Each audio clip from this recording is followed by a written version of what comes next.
Meaning of encash. Encash. Encash. Encash.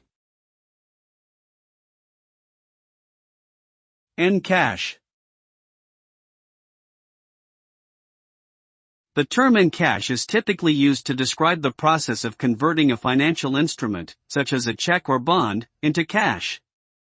This can be done at a bank or other financial institution that deals with cash transactions.